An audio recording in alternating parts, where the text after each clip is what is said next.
Hello students, and welcome to part 3 video of The Lost Child from your Moments book. We have completed already part 1 and part 2.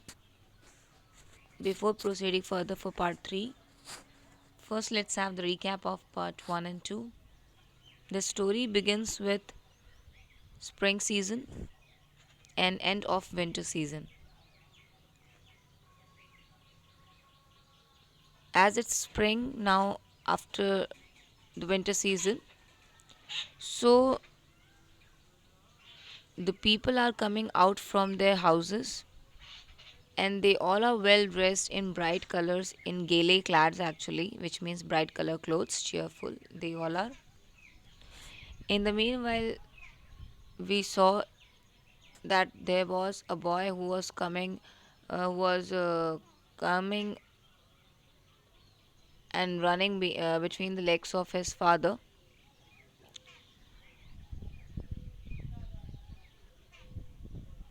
and he is full of happiness, joy, and life and laughter. He is very excited also to attend the fair, right? Why they were dressing brightly? Because they all are going to attend the fair. So, as soon as they started, the boy was so fascinated with the surrounding that he used to lag behind. His parents used to go further, and he used to be attracted so much with the surrounding that he used to lag behind. And then the parents used to call him, "Come, child, come." So, firstly, he was fascinated by the toy shop that he lagged behind, and then the parents called him. When he reached over there, he expressed his desire to get those toys. Although he was knowing that there will be a refusal, the sign of refusal, they are not going to accept it, but still he expresses his desire to get the toys. And when he presented it in front of his father became very angry, and he used to shout on him, being red eyed. Red eyed means he is now very behaving like a cruel ruler. After seeing the child very sad, the mother calls the child, because we know that mothers are very, very genuine, soft hearted, right? So the mother called the child and gave him the tender and soft touch, and told him that, see the child, before you there is something. And then he could see there was a field that was mustard field. He was very happy and he was very much attracted toward those mustard field, because it was looking like that somebody has poured the gold in that field. It was so beautiful. There he saw some dragonflies, butterflies, and he was very attracted toward those things. Then he was desirous to catch those butterflies and dragonflies, so he started running after them. As soon as he was just about to catch the dragonfly, his mother called him, "Come, child, come." And then he goes to the parents.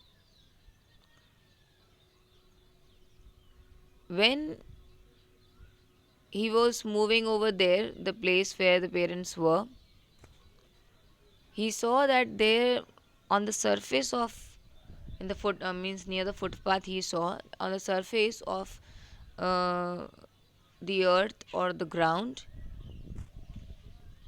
there were some insects, some worms, those who were coming out from the surface of the earth, and they all were enjoying the sunshine.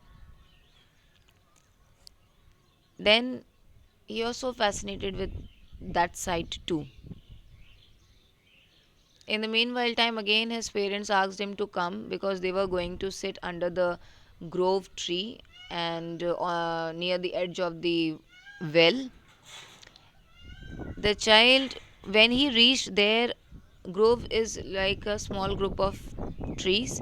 So as soon as he reached there under the shade of the trees, the leaves and the flowers petals started falling on him. He was so happy after seeing those petals falling down. He was collecting all the petals in his hand. In the meanwhile time, when he was very busy in collecting those petals of the flowers, he saw there was a dove. Dove is a bird, right? And he started shouting, Mother, Father, see, there is a dove, there's a dove, right? And in the meanwhile time, he forget that he is holding some leaves also, some leaves, or you can say it as some petals in his hand, and he drops all the petals on the ground. And then he was running near the doves. Then what happened is, again the parents called him that, come child, come, now we have to move further, we have to go and sit under that banyan tree. So when they were moving towards, there was a banyan tree, and he was very much fascinated with that also, because banyan tree is having so long branches also, right? So he was like, he was feeling, he was in a play mood, he wanted to play under the this banyan tree. But still they moved further, and when they were about to reach near the village footpaths, they saw that there was a huge crowd. So many people were assembled over there in a beautiful dresses, and they all were. It seems to be like that the entire world has entered over there. Then as soon as they enter inside the fair, means at the entrance side only, they first of all saw the sweet seller. Here it is written in this chapter as sweet meat seller, the one who sells the sweets. He was selling the sweets. They were gulab jamun, rasgullas, burfi, right? So many sweets he was selling. This boy was very much attracted now toward these sweets because of the decor of the sweets. The architect, means you can say it as the designing of the sweets, different color of sweets with different design, different shapes, different size, different, you can say it as decor. So he was very fascinated, and his favorite sweet was burfi, and he was desirous to get that burfi. Then he was knowing that, means he actually wanted to ask for burfi, but he was knowing that it is going to be rejected, so it is better not to ask, and then he moved on. Now we will start the third part of this video, and as you can see on the screen, there's a seller who sells flowers, right? So let's see what's the story associated with this flower seller. So as you can see, he is a flower seller. So he is selling it in this way. He was selling, like you can see in his basket, he is having a garland of gulmohar. A garland of gulmohar he is shouting for. Means he is selling it in the way he is shouting for a garland of gulmohar, a garland of gulmohar. Definitely very good essence, and the smell it has. The child seemed irresistibly drawn, means he was totally attracted towards, means he cannot stop himself. He irresist means he cannot stop his desire. He cannot stop himself to reach near that gulmohar garland.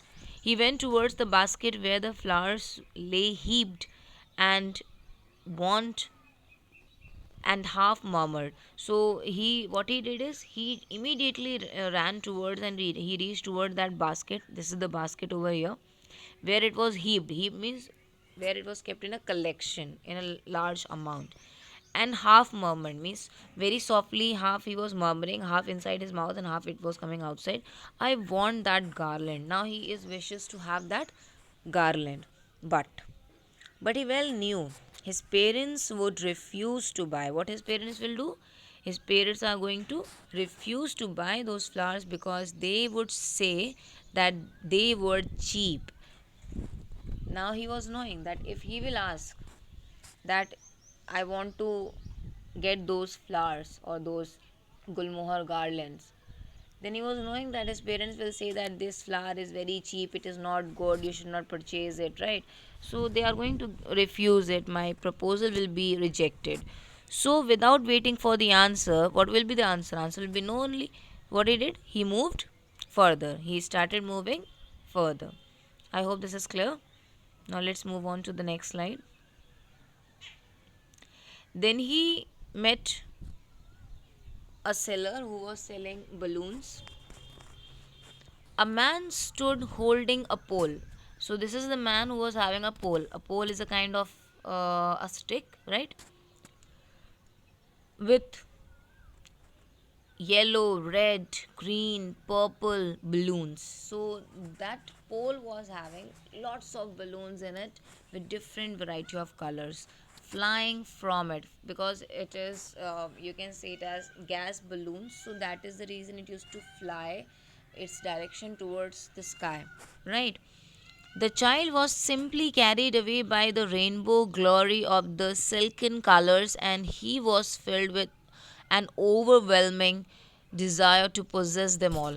So, this guy, means this child, he was totally attracted towards the rainbow glory. Why rainbow glory? Because the balloons were of different color. It looks like that the rainbow is there with him, and their silken colors, means it's very beautiful color, bright colors. He was very attracted towards it, and he was just filled with overwhelming. Why he was overwhelmed? Means he was filled with strong feeling. Strong feeling of what kind of strong feeling? Strong feeling to have those all the balloons which are there with that man. Now tell me one thing, don't you think that this boy is actually very greedy? You comment me in the box, right? What do you feel about this child? Is he actually very greedy? Because he used to get fascinated towards all the kind of things, and he used to just express his desire to have all of them, right? So comment it in the comment box. But he well knew his parents would never buy him the balloons. But he was knowing that if he'll ask for the balloons, his request is going to be refused. His parents are not going to buy it. They would say, what they are going to say instead of it, instead of buying those balloons, what they will say? He was too old to play with such toys.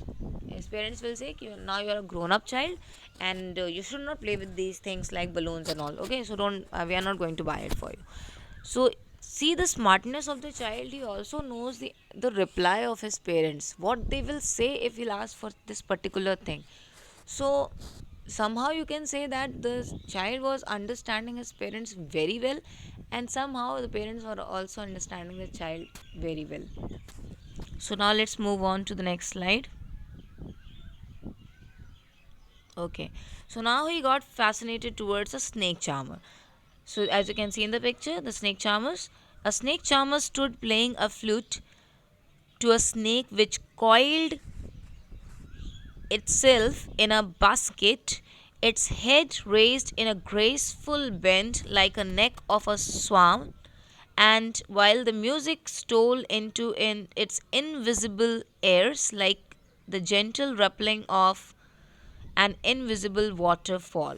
So what it happens is, as you can I guess you might have already know that how these snake charmers used to behave with their snakes, right?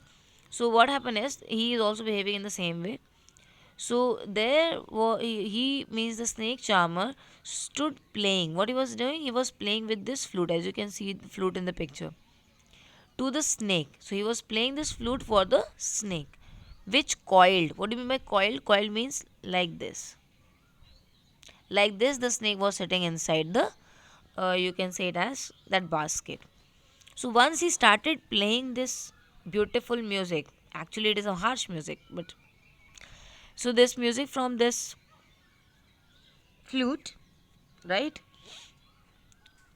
This snake started raising his head up from the basket, and his head is moving just like the head of the swan. Swan is a bird, right? While the music stole into its invisible ears. Why invisible ears? Because you cannot see the ear of, you can say it as these snakes. Even it was it used to be tell that snakes doesn't have ears, right?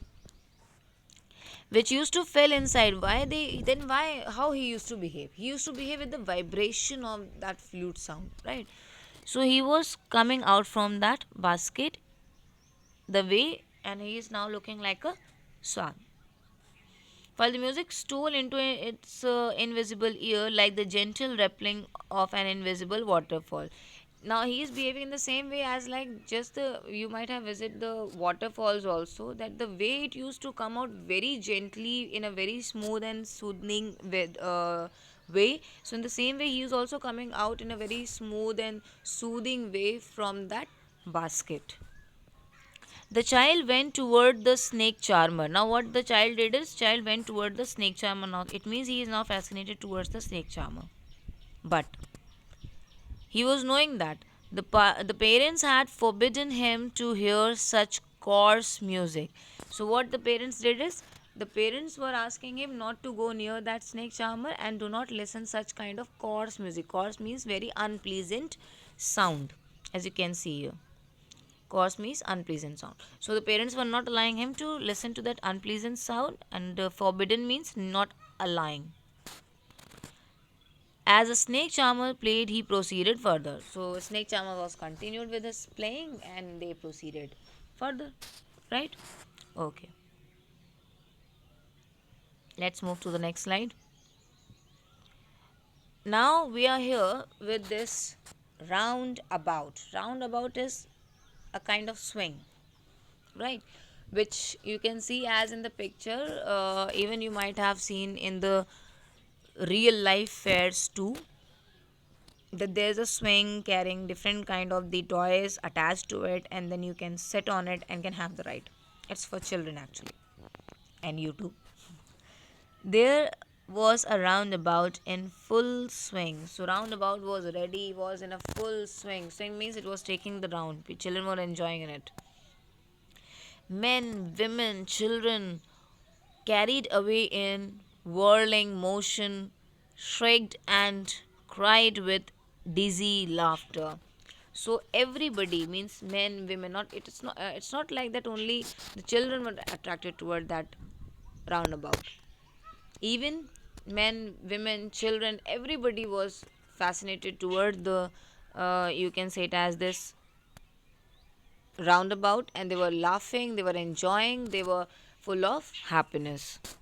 The child watched them intently, and then he made a bold request. So now you might have noticed that since he asked for toys, right, and that Burfi, now when he moved further for the things which can have, if she can purchase or can have, so you have noticed that this child was refusing himself only. He was refusing his own request because he was knowing that what his parents are going to behave. Now, when he reached near this roundabout, something very different happened to him, that he was got so fascinated that he could not control himself now. So he decided, now this time I will make a bold request to my father that I want to have the ride on this roundabout. So let's see. The child watched them intensely, and then he made the bold request. Let's see what bold request he's going to do. I want to go on the roundabout. Please, father, mother. So he was looking towards that roundabout, and he was saying while looking that roundabout that I want to have ride on this roundabout. Please, father and mother. Now let's see what will be the reply of his parents. So there was no reply. When he said, looking towards the roundabout, that I just want to have that ride on this roundabout, please, mother and father, he didn't look back while asking for it, right? He was looking towards the roundabout. So when he was waiting for the reply, he could hear that there was no reply. Then he turned. Then he turned and looked towards the parents. And then something very seriously happened to him. Let's see what. They were not there ahead of him. He found that my parents are not there. He turned to look on either side, and he was turning all the side. He was turning here and there, everywhere he was seeing, but he could see that the parents were not there. They were gone somewhere. They were lost, or what happened, he don't know. They were not there. He looked behind. There was no sign of them. And unfortunately, there was no sign of his parents, and he was just stuck. His breath was totally stuck, and he was having no idea where my parents are. So I'm leaving this you with a question that where his parents are, right? Then we will come tomorrow with the fourth and the last video of this chapter. So till then, goodbye, and thank you for watching the video.